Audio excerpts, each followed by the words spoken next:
Assalamualaikum warahmatullahi wabarakatuh. Selamat datang di Nalar Santri Amsilatri.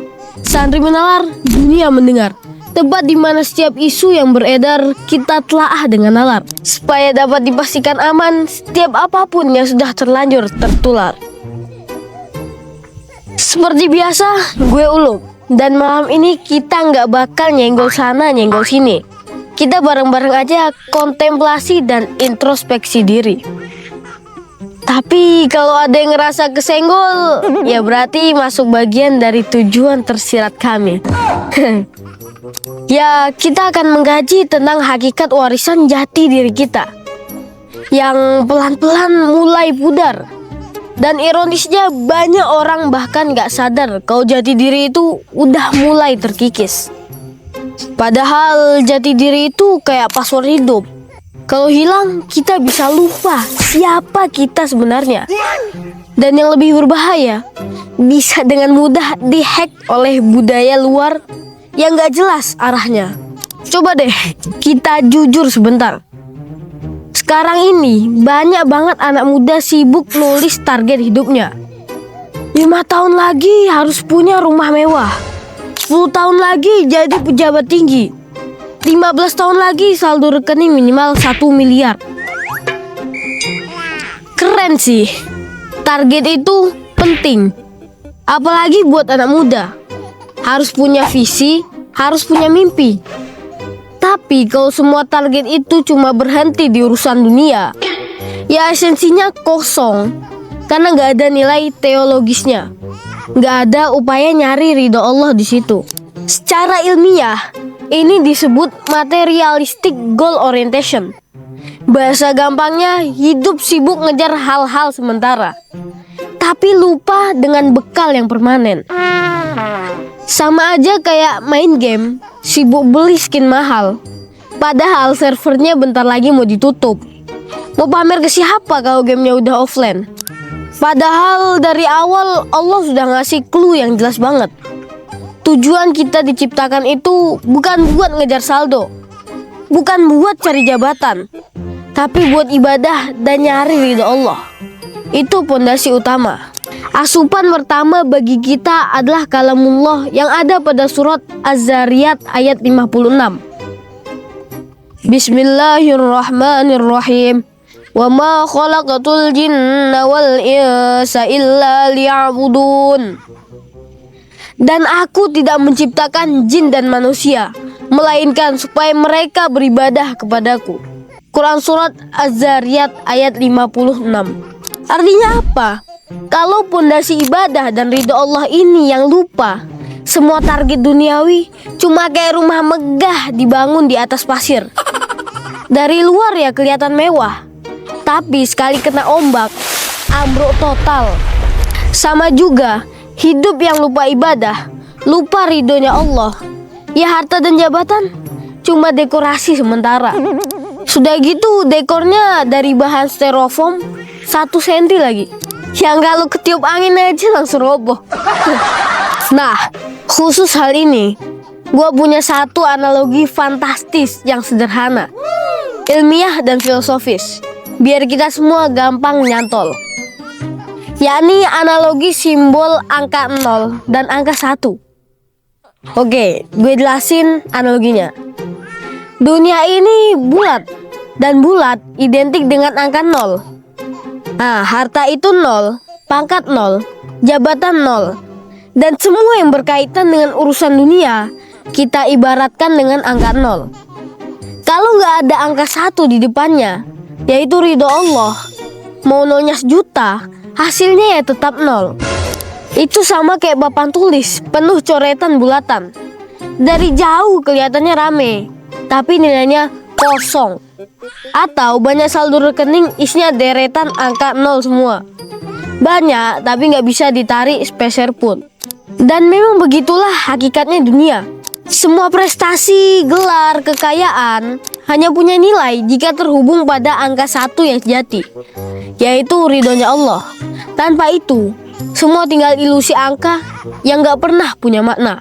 Imam Al-Ghazali juga pernah bilang, dunia ini ibarat bayangan, kok kita kejar, dia lari. Tapi kalau kita balik badan mencari Allah, dunia yang bakal ikut kita. Jadi apa gunanya sibuk numpuk nol? Kau angka satunya aja nggak pernah kita punya. Nah, lain cerita, kalau ridho Allah kita taruh di depan, otomatis udah ada angka 1 di tempat yang benar. Dapat pangkat, tinggal nambah 0 jadi 10. Dapat harta, tambah 0 lagi jadi 100. Dapat apapun di dunia selama ada ridho Allah di depan, nilainya terus naik. Itulah yang gue sebut value creation system ala santri. Makin banyak 0 yang kita kumpulin, makin gede nilainya. Tapi hanya kalau dari awal ada 1 yang benar di depan. Kalau enggak, ya baik lagi, 0 besar. Beda jauh sama orang kebanyakan, bro.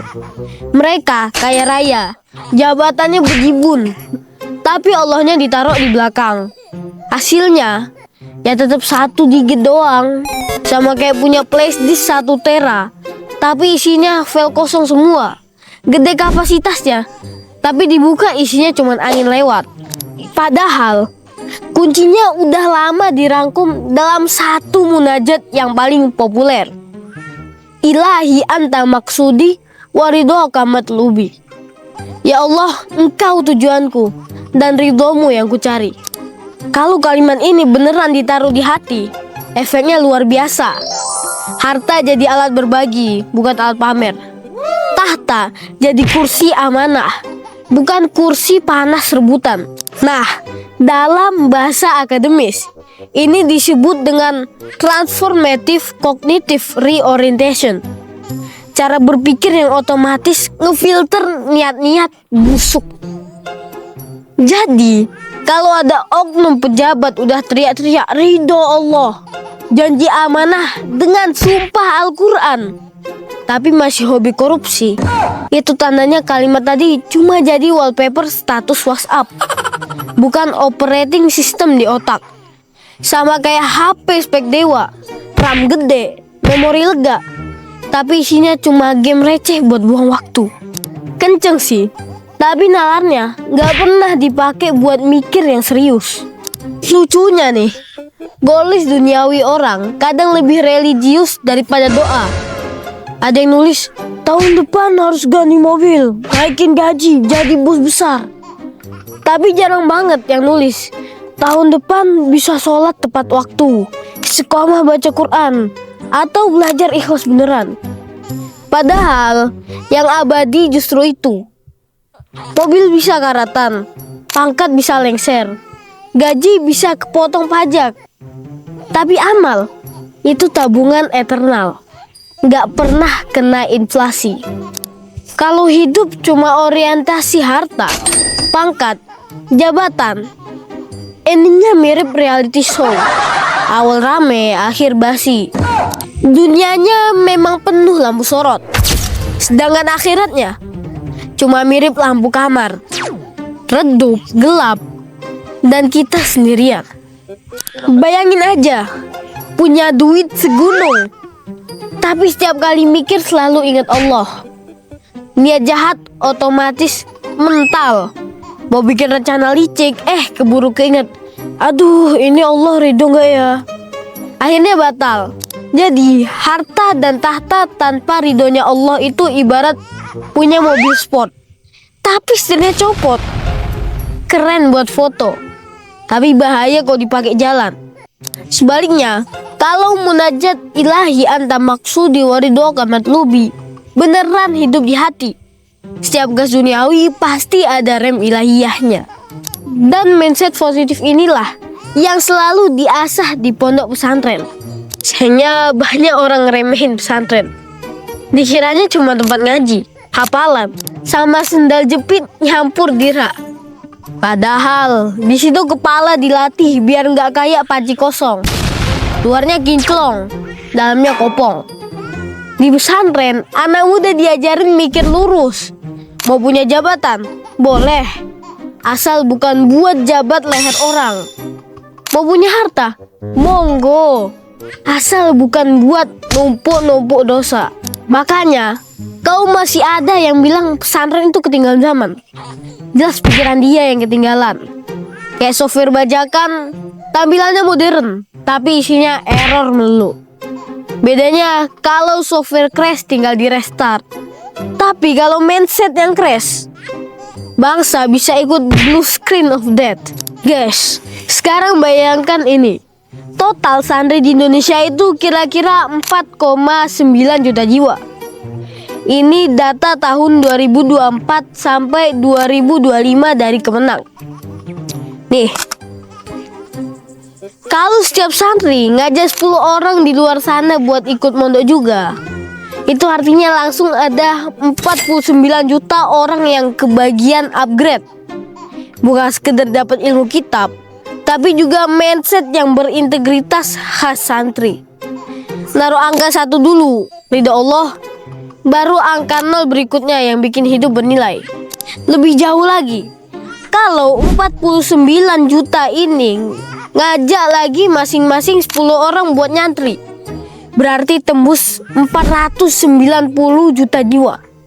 Ibarat software yang bukan hanya diinstal satu kota, tapi seluruh negeri.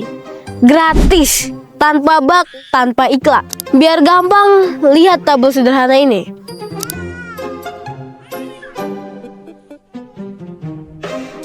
Jadi jelas bro, kalau ajakan mondok ini bener-bener jalan. Indonesia nggak cuma punya santri, tapi punya 280 juta generasi berintegritas.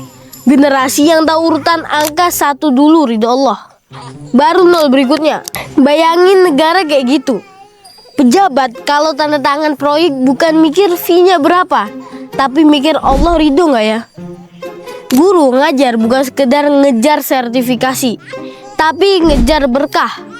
Pengusaha buka bisnis bukan sekedar cuan, tapi sambil sedekah. Itu namanya upgrade sistem bangsa. Bukan upgrade RAM HP doang, tapi upgrade iman.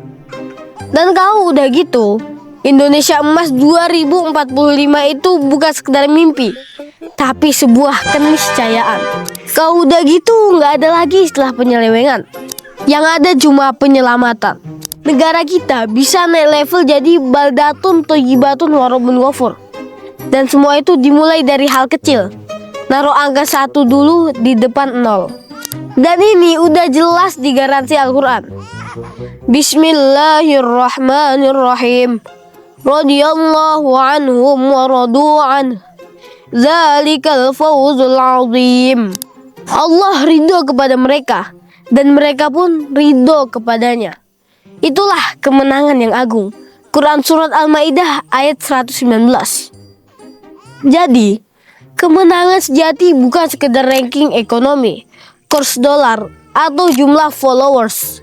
Kemenangan yang agung itu ketika Allah ridho sama kita. Itu level yang paling tinggi, ultimate achievement, yang gak bisa disaingi sama Piala Nobel, Oscar, atau Ballon d'Or sekalipun. Karena kalau Allah udah ridho, otomatis dunia ikut-ngikut, akhirat pun beres. Jadi jelas dunia ini pada dasarnya cuma deretan angka 0. Harta 0, pangkat 0, jabatan 0. Tanpa angka 1 di depannya atau ridho Allah, hasilnya tetap 0 besar. Tapi begitu angka 1 itu ditaruh duluan, semua 0 berubah jadi nilai yang akan melahirkan sebuah kerangka berpikir transformatif kognitif reorientation. Dan pada intinya opini semu kalau dicek, dianalisis, dan diarahkan ke ridhonya Allah, bisa kita ubah jadi fakta yang nyata. Makanya menalar dahulu, menular kemudian. Biar yang nyebar itu kebaikan dan fakta, bukan gosip murahan. Sampai jumpa di episode berikutnya di Nalar Santri Amsilati. Santri menalar, dunia mendengar. Wassalamualaikum warahmatullahi wabarakatuh.